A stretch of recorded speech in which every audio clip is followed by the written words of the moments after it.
Still trying to get rich? My son-in-law Kyle mocked at Christmas dinner, his voice dripping with condescension as he gestured toward my laptop. My daughter Brenna added with a laugh that felt like a slap, "She can't keep steady work," all because I'd mentioned my online knitting course had gained some traction. Then, in perfect timing that felt orchestrated by the universe itself, the TV news began. Local entrepreneur becomes millionaire through innovative online education platform. My face filled the screen and the room fell silent as death. Tell us your city below, hit subscribe, and get ready for today's story. Let's start. You should have seen their faces. Kyle's fork froze halfway to his mouth, loaded with the turkey I'd spent 6 hours preparing. Brenna's wine glass hovered in midair like she'd been turned to stone. Even my grandchildren, Emma and Jake, stopped their usual Christmas chaos to stare at the television where their supposedly unsuccessful grandmother was being interviewed about her multi-million-dollar business. Margaret Thompson of Cedar Falls has revolutionized online crafting education, the reporter continued, turning her passion for knitting into a business empire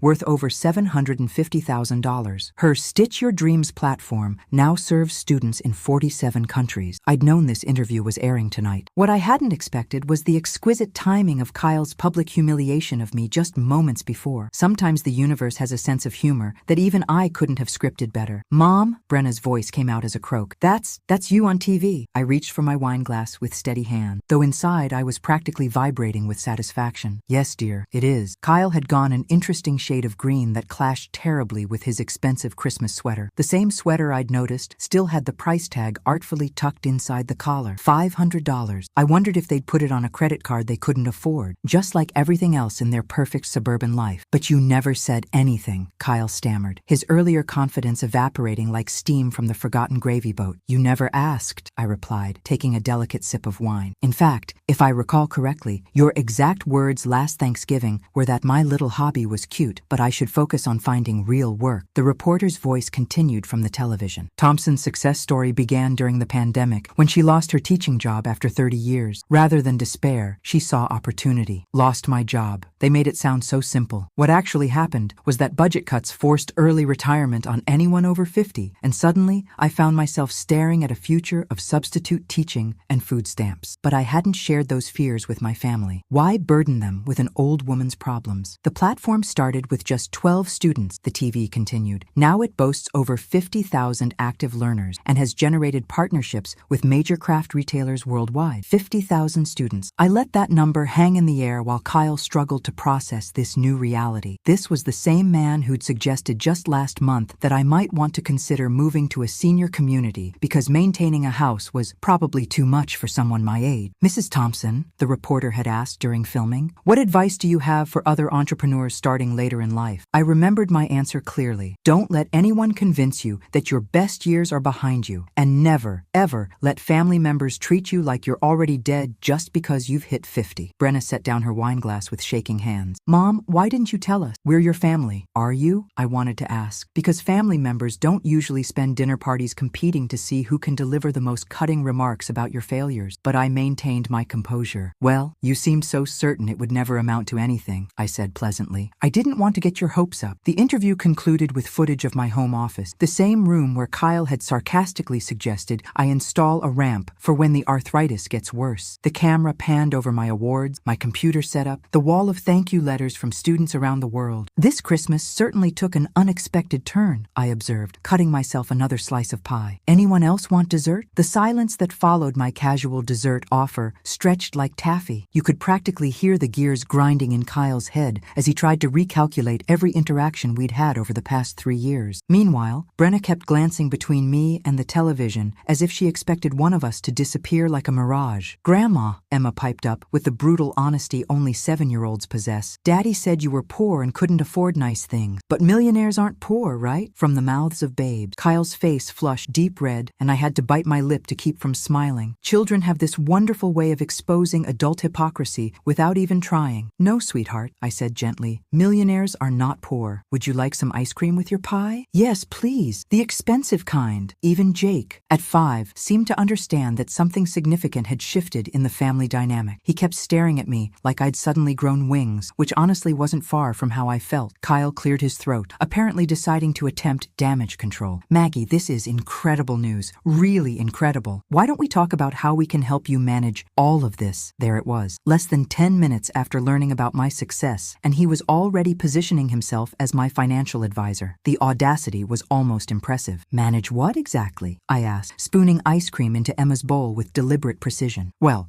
investments, tax planning, making sure you don't get taken advantage of by unscrupulous people. Unscrupulous people. Like him, perhaps? I'd noticed his eyes had lit up when the reporter mentioned $750,000. I could practically see him calculating his share of my theoretical inheritance, probably already planning the kitchen renovation they'd been talking about for months. I appreciate the concern, I said, but I have excellent financial advisors already. Have had them for 2 years now. 2 years. Let them chew on that. 2 years during which they'd made jokes about my computer time and suggested I take up something more age-appropriate, like gardening or bird watching. 2 years while I was building an empire and they were building assumptions about my limitation. Brenna finally found her voice. Mom, I'm sorry about what we said earlier. We just didn't understand. Understand what? That a 54-year-old woman might be capable of learning new technology? That someone you've written off as past her prime might actually be hitting her stride? The words came out sharper than I'd intended, but honestly, I'd been swallowing their condescension for so long that having it finally out in the open felt like lancing an infected wound. We never wrote you off, Kyle protested, but his heart wasn't in it. He knew exactly what he'd done. Really?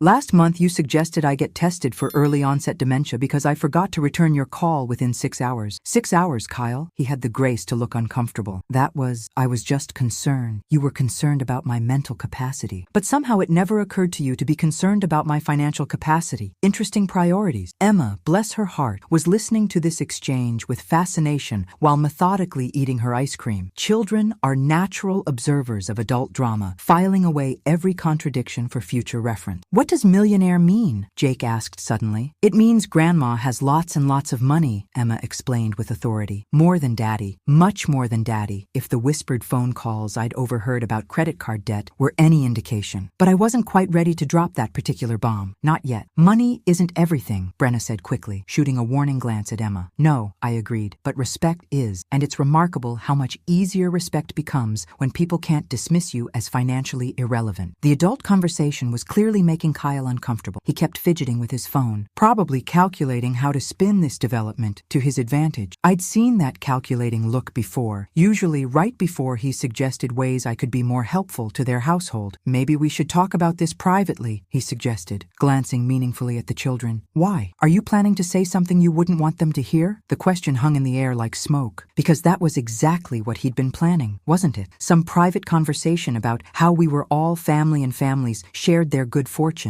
How my success was really everyone's success. How surely I'd want to help my daughter and her family achieve their dream. I stood up and began clearing the dessert plate, noting with satisfaction that Kyle had barely touched his pie. Stress eating, apparently, was only for the poor. You know what the best part of this whole evening has been? I asked conversationally while stacking dishes. Watching you both realize that you've been talking down to someone you should have been taking seriously all along. That's when I knew this was just the beginning. 3 days after Christmas, my phone started ringing and ringing and ringing. The first call came from Brenna at 8:30 in the morning, just as I was settling into my morning routine of coffee and email responses from students in different time zones. Nothing quite like starting your day with gratitude messages from a grandmother in Australia who'd just finished her first sweater. Mom, I've been thinking, Brenna began without preamble, about Christmas dinner and how we reacted to your news. I'd been expecting this call. They'd had 72 hours to digest the reality of my financial independence, which was apparently just enough time to craft a strategic response. Have you now? I said, opening an email from my accountant about quarterly tax payments. Being wealthy, it turns out, involves a surprising amount of paperwork. We handled it badly. Kyle feels terrible about his comments, and I realize I've been treating you like you're helpless instead of recognizing how capable you are. The words sounded rehearsed, like she'd practiced them in front of a mirror. Probably had. Knowing Brenna, she'd always been my theatrical child, the one who could summon tears on command when she wanted something. I hummed non-committally while reviewing my business calendar. I had a video conference with my web developer at 10 and a potential partnership meeting with a European craft supplier after lunch. Busy day in the helpless senior citizen business. So we were wondering if you'd like to come to dinner this weekend. Just us. Family time. Kyle's making his famous lasagna. The same recipe he'd stolen from my kitchen after after I made it for them last year, then claimed credit for perfecting it. The irony wasn't lost on me that he was now offering to cook my own recipe as a peace offering. That's very thoughtful, I said, but I'm actually busy this weekend. Busy? The surprise in her voice was almost insulting. What could possibly keep a 54-year-old grandmother busy on a weekend? I'm flying to New York for a business meeting. Potential investors for my next platform expansion. Silence. Then, you're flying to New York? For business? Yes, dear. People with businesses often travel for meetings. It's quite common. I could practically hear her recalibrating again. In her mind, I'd gone from unemployed burden to mysterious business mogul in the span of one holiday dinner. The whiplash must have been exhausting. Well, what about the following weekend? I'll check my calendar and let you know. After hanging up, I allowed myself a small smile. The truth was, I was busy this weekend, but not with business travel. I was having lunch with my neighbor Dorothy to celebrate her granddaughter's college acceptance, then spending Saturday evening at a wine tasting with my book club. Simple pleasures that I'd been free to enjoy ever since I stopped organizing my life around other people's convenience. The second call came from Kyle at noon, just as I was finishing my video conference about adding live virtual workshops to my platform. He'd clearly drawn the short straw for the next attempt. Maggie, hey, it's Kyle, as if I didn't have caller ID. Listen, I wanted to call and apologize personally for Christmas. That was really out of line. Yes, it was. I wasn't going to make this easy for him. Let him work for his rehabilitation. The man had spent 3 years treating me like a charity case, and now he wanted absolution because he'd discovered I wasn't actually pitiable. I guess I just didn't realize how successful your business had become. You're so modest about your achievement. Modest. That was a generous interpretation of my silence about my income while they made jokes about my financial irrelevance. I wasn't being modest, Kyle. I was protecting myself. Protecting yourself? From what? From this exact conversation, I wanted to say. From the moment when your love becomes contingent on my usefulness. From watching you calculate my worth based on my bank balance instead of my humanity. From having my value to the family suddenly depend on my financial status instead of our relationships. That's not, he struggled with the words because we both knew it was exactly what was happening. Kyle, 3 weeks ago, you suggested I might want to consider downsizing to a senior apartment because maintaining a house was probably getting to be too much. Yesterday, you texted asking if I'd looked into investment opportunities lately. What changed?